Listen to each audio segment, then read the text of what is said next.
Hi, this is Corey Johnston, and today's lesson is going to take place in the 36th chapter in the book of Job.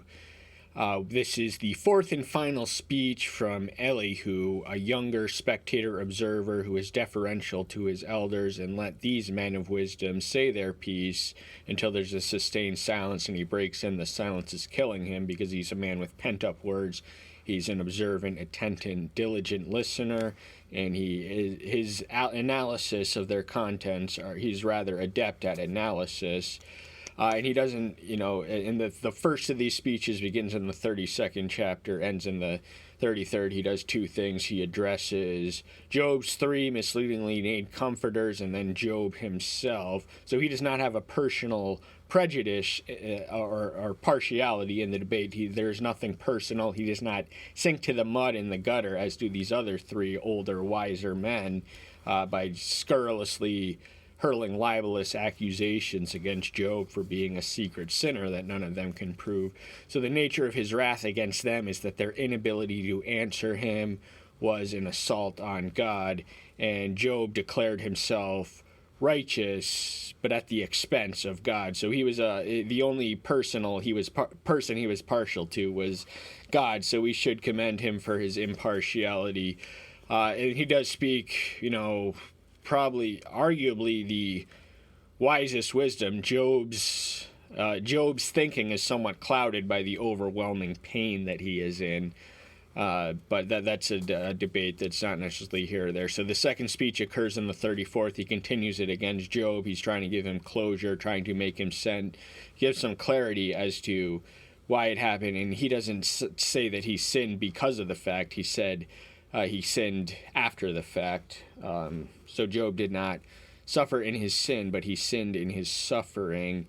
And what Elihu, the most original thought that he brings to the table is he speaks of suffering as a form of revelation. God sometimes disturbs the dreams of men who are resting, plotting, hatching evil, the sadistic sinner who literally cannot sleep at night unless they know what they're going to do next morning. You can send them a troubling dream, which will fright them. So the reason that God sometimes uses pain to bring us closer, and he establishes that in the first speech, but he continues, and then the third speech is in the 35th chapter. We're going to review that one beginning now, verse 1. And Elihu responded and said, "Do you think this is right? Do you say, my righteousness is more than that of El? For you say, of what use is it to you?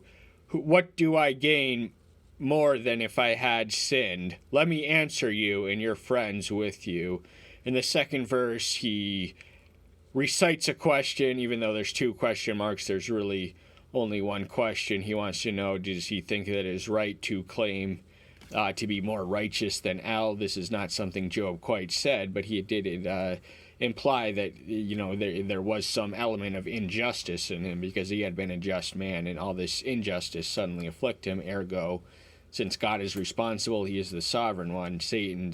And not only Job, but everyone else's theology do not mention Satan at all. But the question that he asks is, and then he quotes a question of Job he paraphrases it. These are not identical verbatim. This is the apt analysis summary that he gets of what use is it to you. So what reward have I for sins? If keeping myself blameless and above reproach and just free and untainted from sin, eschewing evil, being perfect and upright. This is God's description of Job.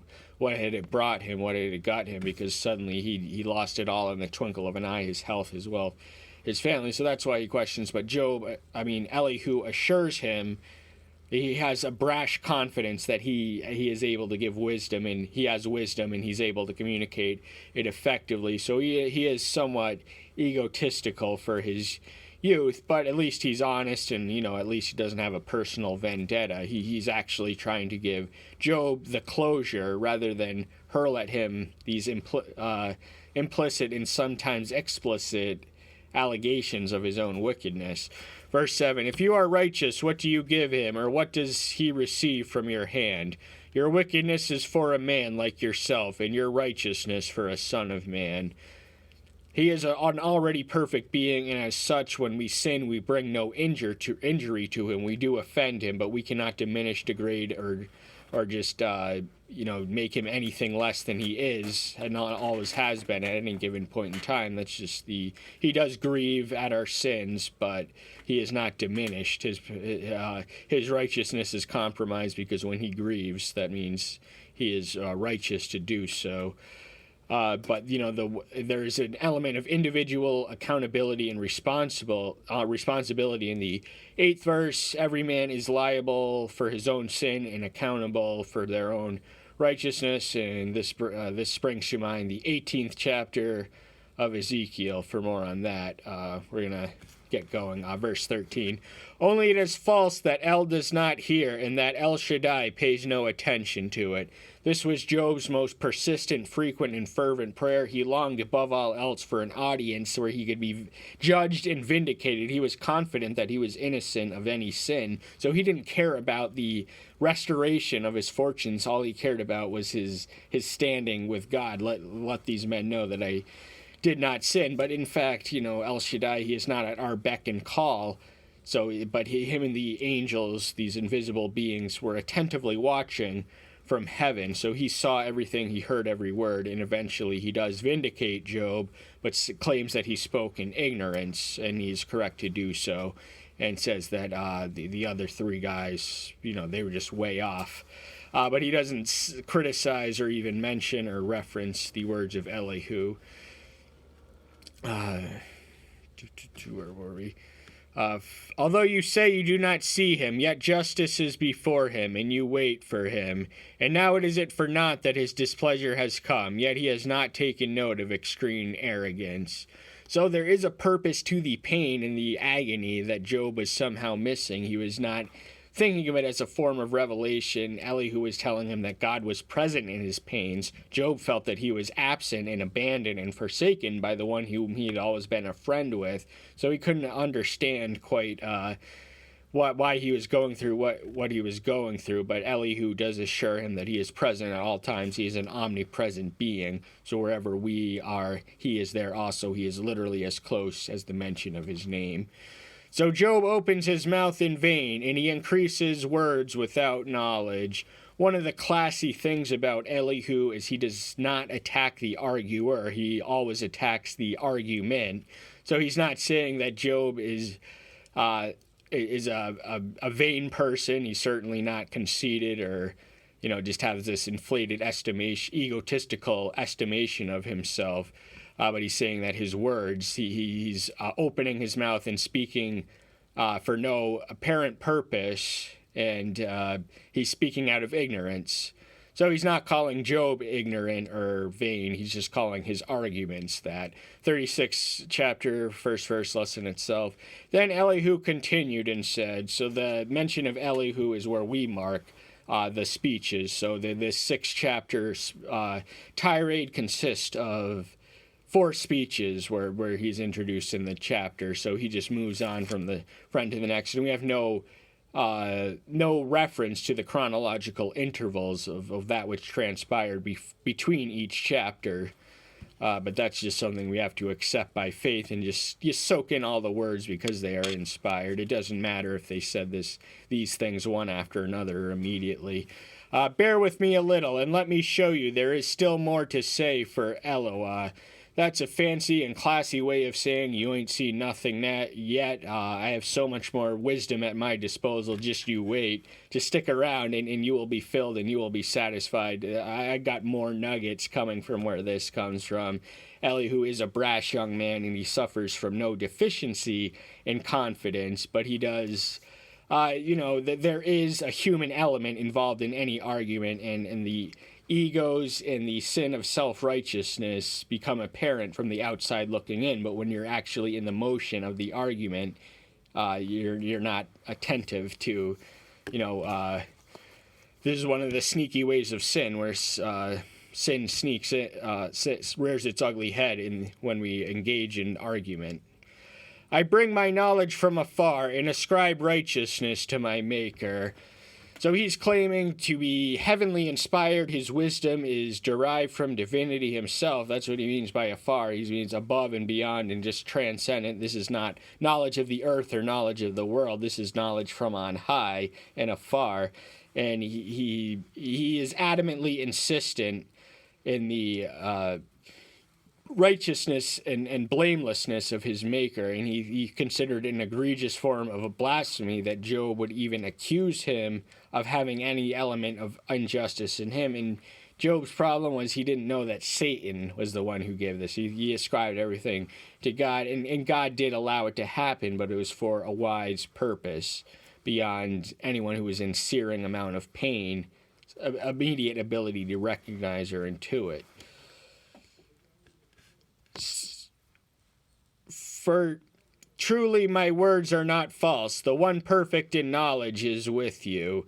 So he's claiming that God not only speaks to him, but he speaks through him. He treat his words as if he were divinity itself. So Elihu does have a little bit of an ego, and it comes in the course, he's winding up. He's full of pent-up words, and the farther and farther he takes this dialogue, the more it becomes transparent. But he is, certainly a wise young man. He's also a brash one. So even though he has words of wisdom, he does not quite have the virtue of discretion, at least on certain occasions.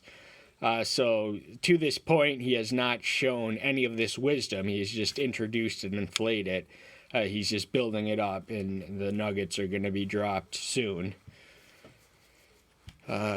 See, El is mighty, but rejects no one, mighty in strength of heart.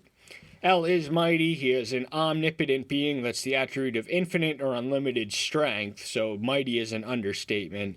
And he does not reject anyone. He longs for the restoration of his children. But if his children do reject him, reject his ways, reject the witness of others, just reject, their conscience that he speaks to them in, then he will reject you, but it is not in his nature. He takes no sadistic delight in the death of the wicked, Ezekiel 33:11.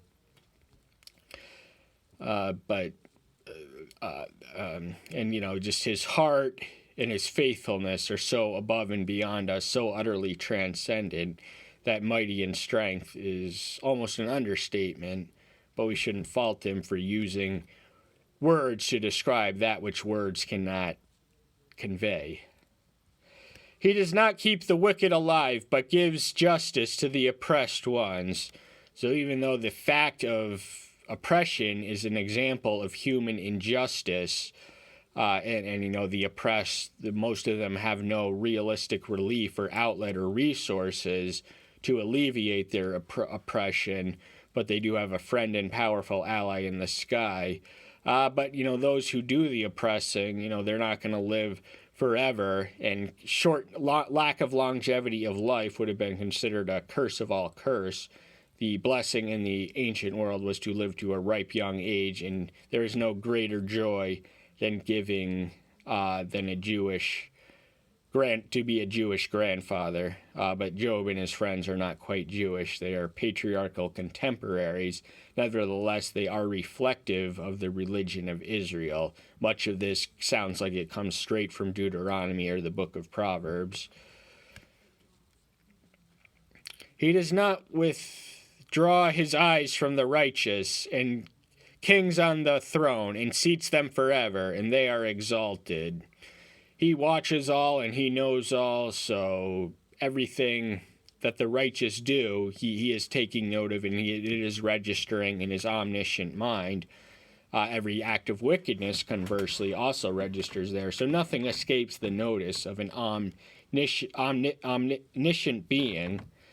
So the idea that he is not present or at least watching and mindful. Now, of course, the natural man prefers that he stop the pain that he is going through, but the righteous prayer is to give me the strength to endure and teach me what you want to teach me through this pain. And sorrow and pain and suffering are more effective educative tools and instruments than certainly pleasure or happiness. Everything I know in my life, I know from sorrow and suffering, and not a lick or iota have I learned from prosperity or pleasure. And they are bound in shackles, caught in the cords of affliction. So their captivity, their imprisonment is of their own making. They have no one to blame but themselves. He who oppresses others is his greatest oppressor. The paradox of being a slave owner is that you are enslaved to your slaves, and that's Thomas Jefferson compared it to having a wolf by the ears. You want to let go, but you're just afraid to. Even though he was an abolitionist by sentiment, his extravagant life he acquired in the capacity of his diplomatic journeys to Paris instilled in him just made him a perpetual deadbeat, and the only way he could satisfy even part of his debts was to maintain the slave labor. So he had known, but that's not here or there. The slavery of that nature is of course unmerited. Just to be born into it is a crime of all crimes. But he's talking about binding and holding captive the wicked. So the hell is reserved for places such, because there are such ones as them. Then he reveals to them their works and their transgressions, that they behave proudly. So while he's got you in prison and captive, and this can be likened to a conviction experience, it just holds us down and captures our attention. And the way that it works is because we grow in awareness and a stimuli, we begin to become sensitive of the effects, the fatal progressive effects of sin within us. So guilt to the conscience, is the natural to having our sin revealed. And one of the things you need to do is not only apologize for the sins that you are aware of, but also pray for the knowledge of the sins you are not aware of, because sin is so sneaky in so many ways. But whoever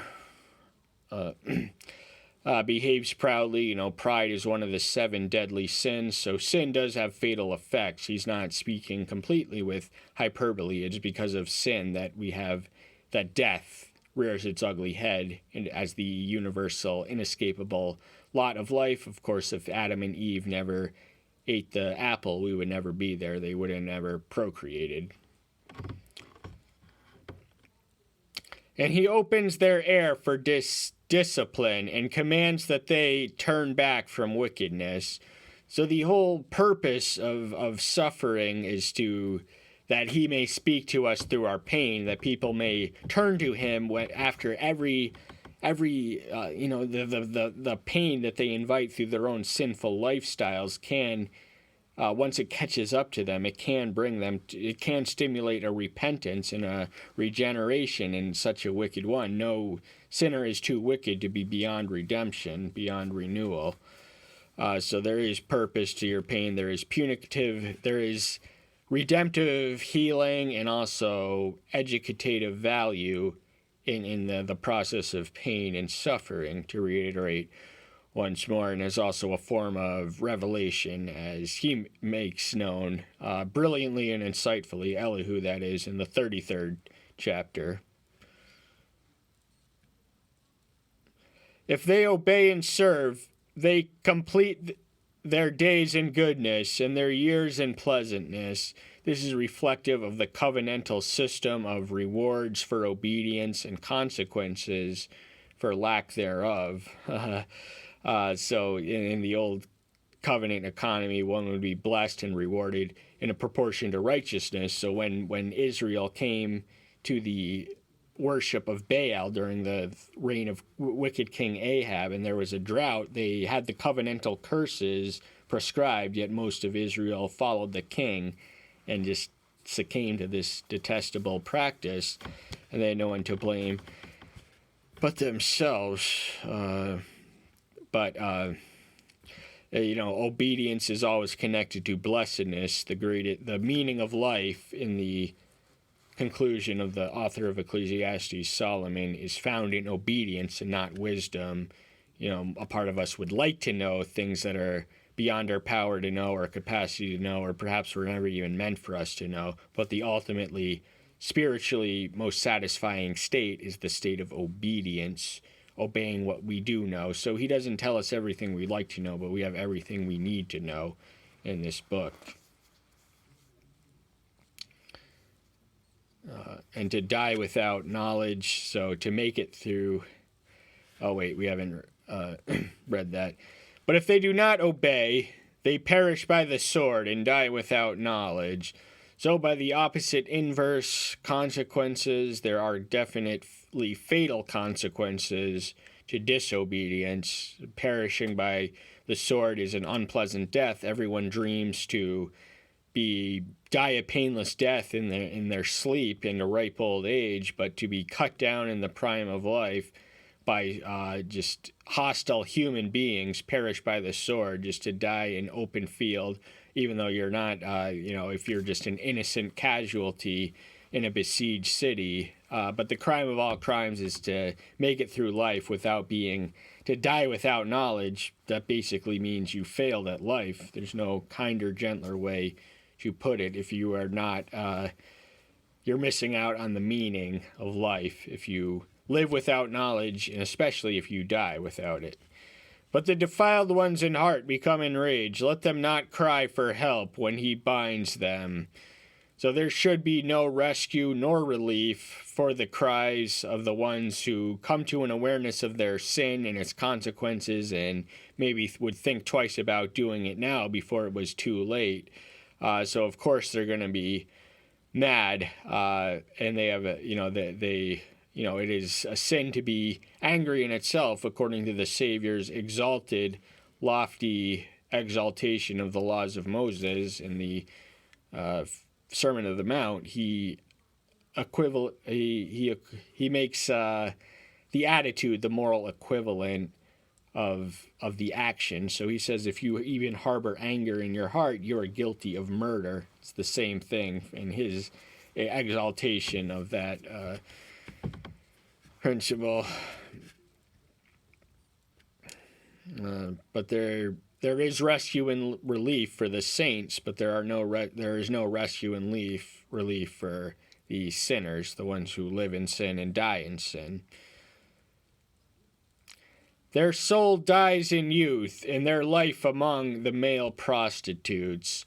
So this is a consequence of living in sin, lack of longevity of life. It is every human being's learning to make it to an old age and live as healthily as one can for as long as one can. This would have been considered a divine blessing, not only by the Hebrews, even though they're not exactly Hebrew, but they are Jewish in religion, but also throughout the ancient Near East, certainly.